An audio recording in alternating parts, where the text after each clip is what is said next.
স্বৈরাচারী ব্যবস্থাই যেন আর কখনো ফিরতে না পারে। আমি ওই সময়ের সুবিধা নিয়েছি আর আমি এই সময়ের সুবিধা নেব, এর মধ্যে তফাৎ আছে কোনো? আমি তো ভাই কোনো তফাৎ দেখতে পাচ্ছি না। সাংবাদিকতা এইটার পেশাদারিত্ব রক্ষার মূল দায়িত্ব আপনাদের।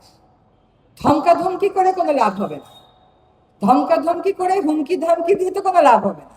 পেশাদারিত্বের সাথে ধমকাধমকি আর হুমকির একটা সম্পর্ক নাই তো আছে। আমাদেরকে পেশাদার হইতে হবে, আইনের কাঠামোর মধ্যে কাজ চালাতে হবে এবং সংবিধানে যে মানুষের বাক স্বাধীনতা, মত প্রকাশের স্বাধীনতা, সাংবাদিকতার স্বাধীনতা, সংবাদপত্রের স্বাধীনতা, সংগঠন করার স্বাধীনতা আছে, এগুলোকে অন্তরে ধারণ করে আমাদেরকে কাজ করতে হবে। আমার বলা লাগেনি, আপনাদের সাংবাদিক নেতৃবৃন্দেই বলেছে যে আসলে আমরা সবসময় পেশাদারিত্বের সাথে কাজ করি নাই। যদি করতাম তাহলে আজকের এই আয়োজনের প্রয়োজন হতো না। সাংবাদিকদের মধ্যে মতবিরোধ থাকতে পারে, কিন্তু আমি যখন সাংবাদিকতা করব তখন আমার মূল লক্ষ্যটা হচ্ছে বস্তুনিষ্ঠতা, যে সংবাদটাকে আমি বস্তুনিষ্ঠভাবে পরিবেশন করলাম কিনা। আপনার একটা বিশ্লেষণে কেউ খুশি হতে পারে, কেউ খুশি না হতে পারে, কিন্তু বিশ্লেষণটা আপনার মত অনুযায়ী করার আপনার সম্পূর্ণ অধিকার আছে। আজকের এই আয়োজনটা আমার কাছে গুরুত্বপূর্ণ। আমি প্রিয়র মার সাথে কয়দিন আগে রংপুরেও ওনার সাথে দেখা হয়েছে। আজকের এই অনুষ্ঠানের একটা আবেদন আছে।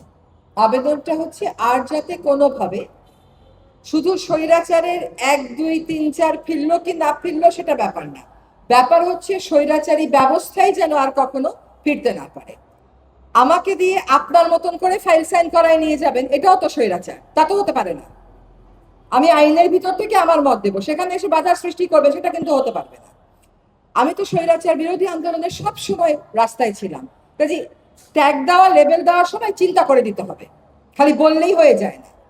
আপনাদের প্রতি আমার আহ্বান থাকবে, যা ভুল হয়ে গেছে আমাদের হয়ে গেছে, এর থেকে দলীয় পরিচয় উত্তরণের কোনো সুযোগ নাই।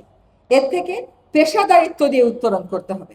আপনার দল থাকতে পারে, আপনার মত থাকতে পারে, সেটা আপনি আপনার বিভিন্ন সাংবাদিক সংগঠনের মাধ্যমে চর্চা করতে পারেন, কিন্তু সাংবাদিকতা যখন আপনি করবেন, আপনি যখন ক্লাব গঠন করবেন, ইউনিয়ন গঠন করবেন, সেখানে আপনার মতামত অবশ্যই প্রতিফলিত হবে, সেটা আপনাদের বিষয়।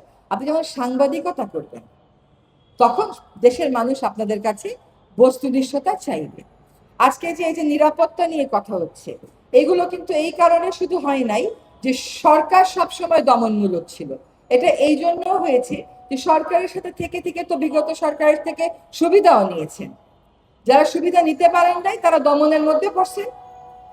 এখন আমি ওই সময়ের সুবিধা নিয়েছি আর আমি এই সময়ের সুবিধা নেব, এর মধ্যে তফাৎ আছে কোনো? আমি তো ভাই কোনো তফাৎ দেখতে পাচ্ছি না।